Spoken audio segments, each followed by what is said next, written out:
Tu vois, la plupart des gens pensent qu'ils prennent leurs propres décisions.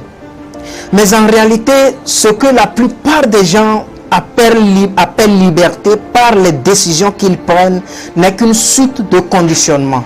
Je répète, ce que la plupart des gens appellent liberté n'est qu'une suite de conditionnements. Ok. Qu'est-ce que la liberté? La liberté, dans son sens simple, c'est le pouvoir de faire ce que l'on veut faire. Tu vois, jusque-là, il n'y a pas de problème. Dans notre série d'aujourd'hui, nous allons voir autre aspect de la liberté. La vraie liberté. Et la vraie liberté, qu'est-ce que c'est?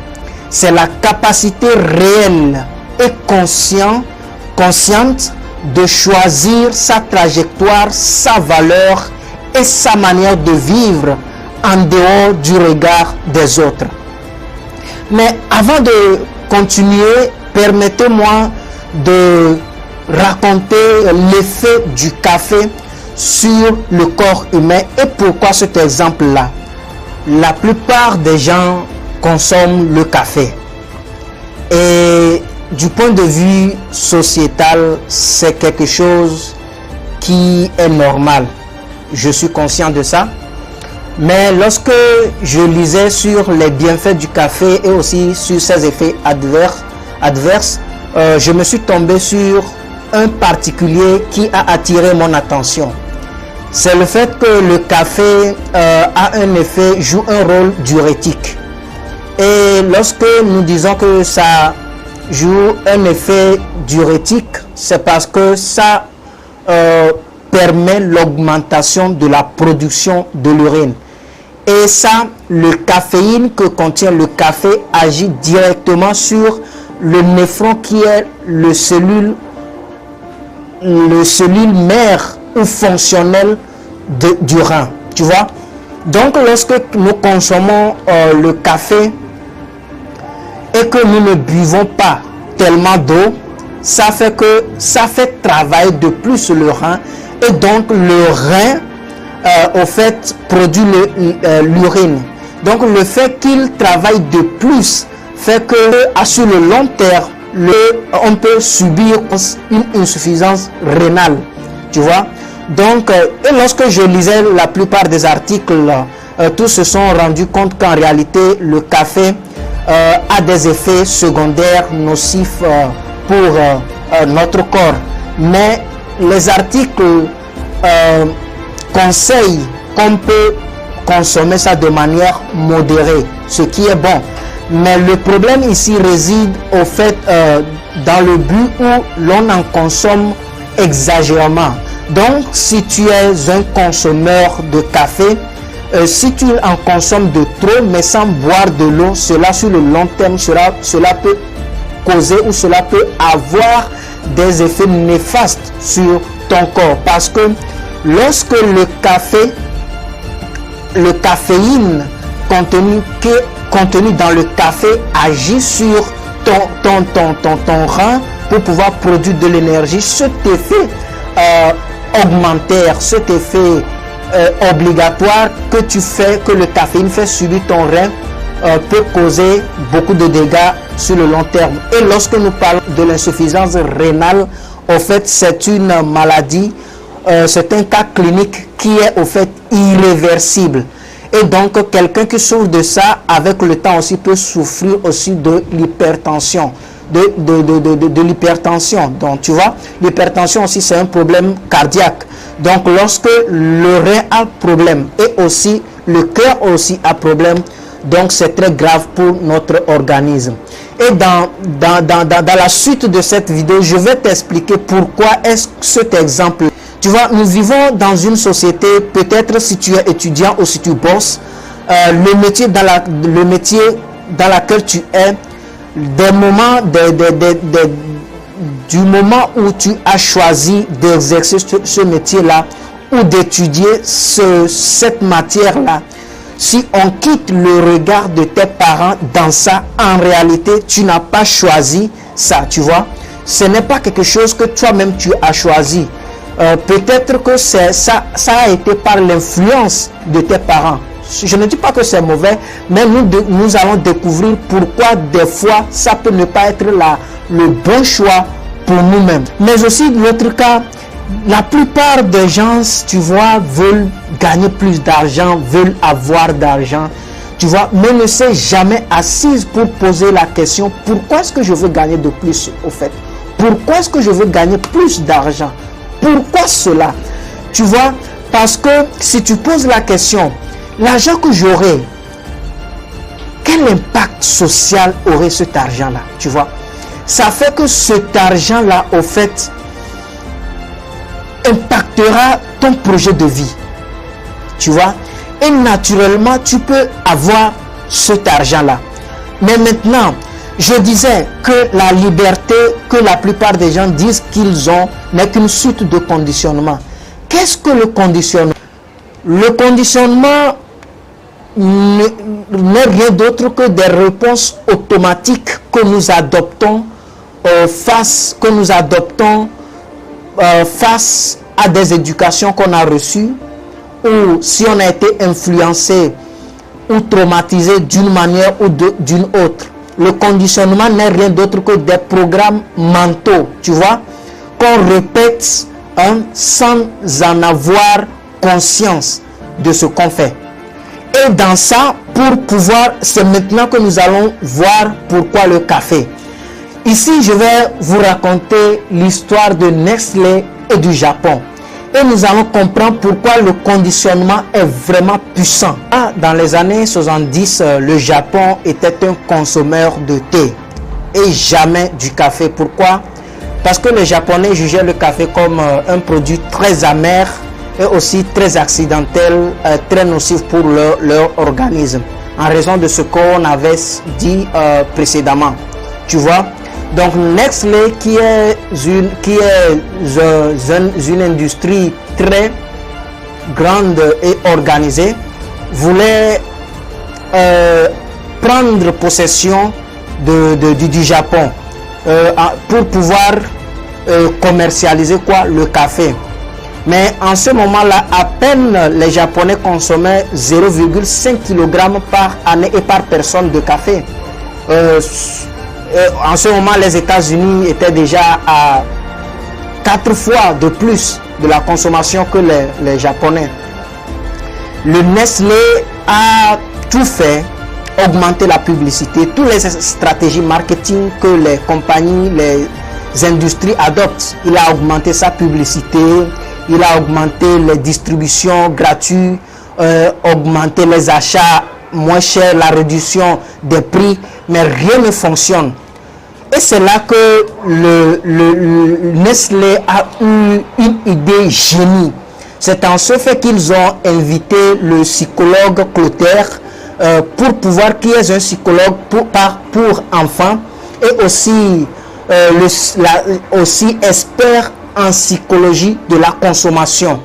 Donc lorsqu'ils ont fait appel au docteur Clotaire, qu'est-ce que le docteur Clotaire a fait? Il a dit, au lieu de cibler les adultes, nous allons viser les enfants.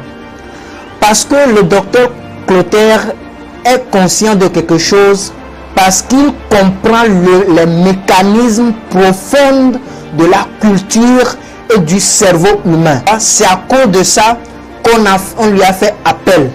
Parce que selon Clotaire, on ne vend pas une habitude, mais au contraire, on la crée. Plutôt que de cibler les adultes, il a conseillé à Nestlé de viser les enfants. Persuadé que le cerveau crée ses codes émotionnels dès l'enfance. Son plan était simple et facile. Associer l'odeur du café au confort quotidien, à la joie, à la chaleur du foyer. Nestlé a donc lancé des bonbons à goût de café, des jouets et des crayons parfumés au café, des publicités montrant des enfants se réveillant dans une ambiance familière, douce et chaleureuse, avec des parents tenant un café à la main. Ce n'était pas une question de caféine en fait, c'était une histoire d'émotion. Les enfants ont commencé à associer le café à l'amour. À quoi? À la tendresse et à la nostalgie, tu vois. Des années plus tard, des enfants sont devenus des consommateurs adultes. Et là, dans les années 2000, le Japon avait complètement changé. La consommation atteignait 3,5 kg par personne et par an. Imaginez-vous, les cafés s'ouvraient à chaque coin de rue, les cafés froids, le café était dans tous les coins du Japon. Parce que quoi? Les enfants ont grandi dans cette ambiance-là. Les enfants ont grandi avec l'odeur du café. Et donc, pour eux, c'est comme s'ils ont la culture du café et pour eux, consommer le café n'est que quelque chose de normal. Ils n'ont plus, ces enfants-là, n'ont plus la perspective qu'avaient leurs parents que le café était quelque chose accidentel ou quelque chose de nocif pour leur organisme. Et c'est là que nous allons découvrir le génie du conditionnement, parce qu'aujourd'hui le Japon est l'un des plus gros marchés du café au monde. Un marché de plus de 30 milliards de dollars, tu vois. Et Nestlé, ils en détiennent plus de 60%. Ils n'ont pas juste vendu du café, ils ont reprogrammé la perception d'un pays tout entier, pas en parlant plus fort, mais en pensant plus intelligemment. Tu vois, ça c'est le pouvoir du conditionnement. Pourquoi? C'est la programmation que l'on a reçue depuis l'enfance.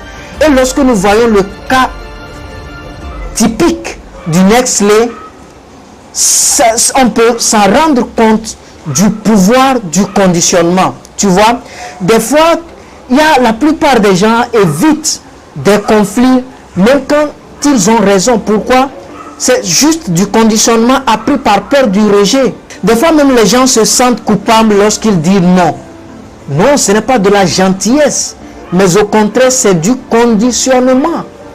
Et tant que tu vis sous l'effet du conditionnement, tu crois choisir, mais en réalité, tu exécutes un programme. Nous sommes nés dans une société où le système nous forme à obéir, mais pas pour être libre.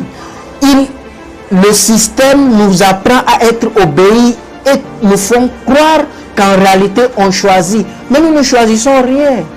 Tu vois, au fait, nous n'obéissons qu'aux choses qui sont été déjà instaurées, bien assises, avant même que nous ne soyons nés. Tu vois, depuis mon enfance, je croyais que je faisais des choix. Je pensais que je prenais des décisions au fait qui m'appartenaient. Mais en réalité, ce n'était pas le cas.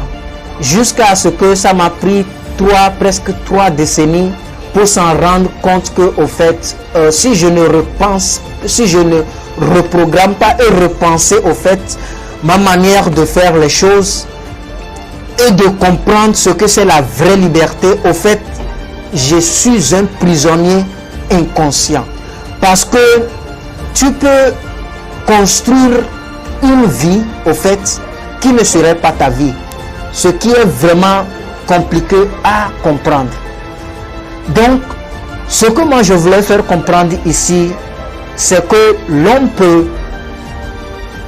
s'asseoir et repenser sa vie, rediriger sa vie et comprendre la vraie liberté et rebâtir sa propre identité, sa vraie liberté. En fait, je ne dis pas que c'est facile, mais avec de la détermination, on peut y arriver à le faire. Et c'est vraiment facile de le faire, et surtout lorsque l'on est à la disponibilité surtout de le faire.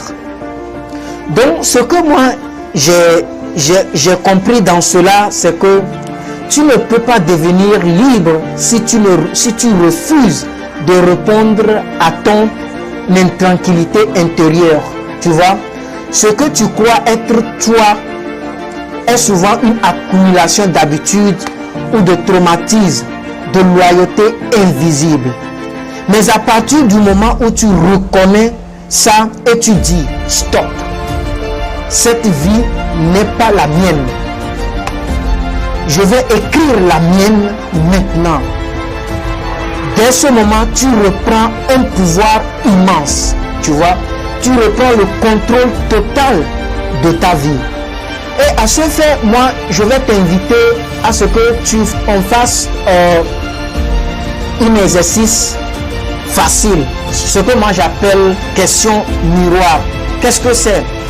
Prends une feuille, divise-la en 2 colonnes, tu écris tout ce que tu as choisi de manière consciente. Et dans la seconde partie de la feuille,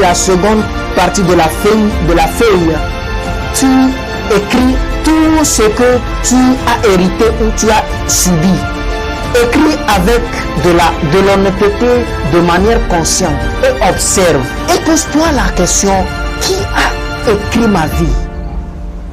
Est-ce que tous les choix que j'ai faits jusqu'à présent, est-ce que ça dépend de moi? Ou c'est quelqu'un d'autre qui m'a influencé? Pose cette question-là. Et tu vois, ça peut arriver que tu peux construire toute une vie qui ne te ressemble même pas. Parce que tu sais quoi? Une liberté sans conscience n'est que illusion. Et un conditionnement sans rupture peut être une prison invisible. Donc, c'est quelque chose qui est difficile.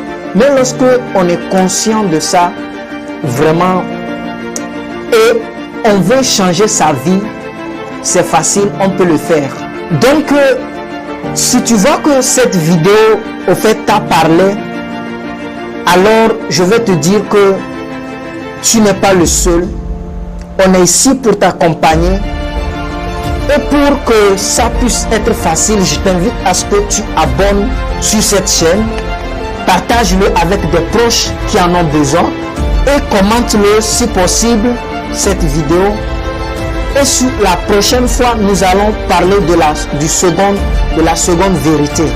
Tu vois, ce sont des choses qui sont très faciles lorsque l'on veut changer sa vie. Donc, je t'invite, ensemble, on avance vers une liberté consciente et totale. Chaque semaine, une vérité, chaque semaine, un pas vers ta reconquête. Je te remercie de m'avoir suivi jusqu'ici et on se voit à la prochaine sur la seconde vérité. Ciao.